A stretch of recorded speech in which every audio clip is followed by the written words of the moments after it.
Hi friends, in this video I want to share with you some useful habits.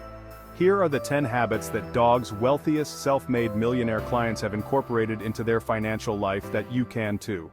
Number 1. They avoid debt. This may seem obvious, but dodging any debt is certainly a habit that can help your overall financial picture. Outside of the mortgages on their home, Dog says that his clients make sure to reduce and eliminate all debt. If you want to build wealth, you cannot waste money on paying interest on consumer credit, such as credit cards and even car loans, Dog says. Because most credit cards charge notoriously high interest whenever you carry a balance, prioritize paying these balances off in full every month, and on time to keep a good credit score. Only charge what you know you can pay off, and avoid store credit cards in general. They are known for having low credit limits, high interest rates, and limited usability. Number 2, they buy their cars and plan to keep them long-term. For the most part, cars depreciate in value the second you drive one off the lot.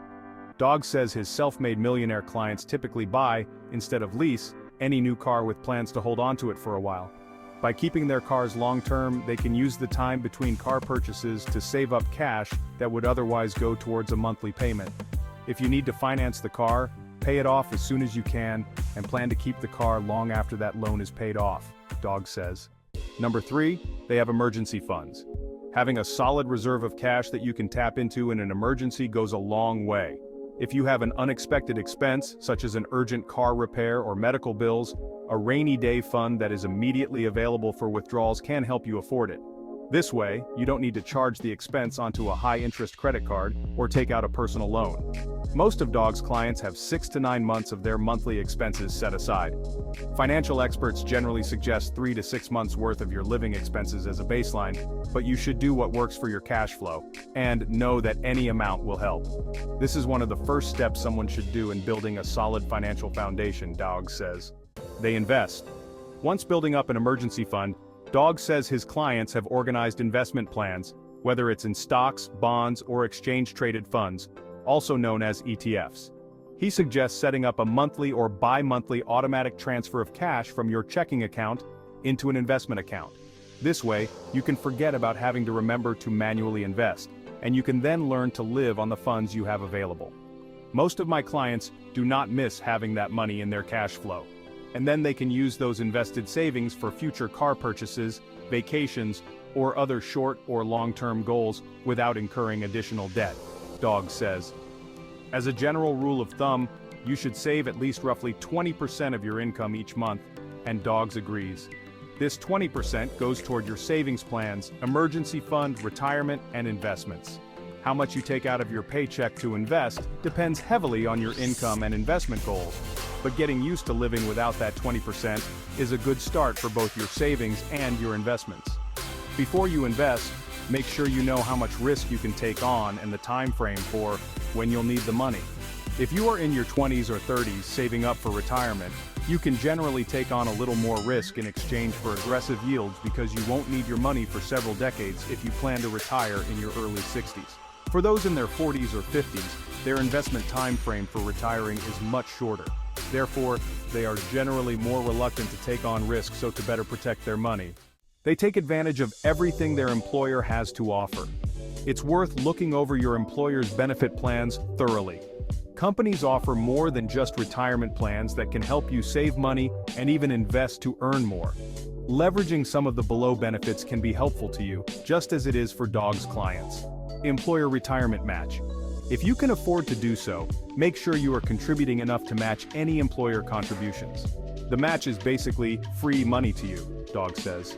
Employer life or disability insurance. Your employer's group plans can offer significant savings versus buying these insurance policies individually. Employer Health Savings Account, or HSA. If you qualify for a HSA, some employers will match your contributions up to a certain amount. Your contributions are tax-deferred. Employer legal services. See if your employer plan offers legal services. If you ever need to have estate planning documents prepared, such as wills or trusts, you can save money in attorney fees if you use the legal services offered in your benefits plan.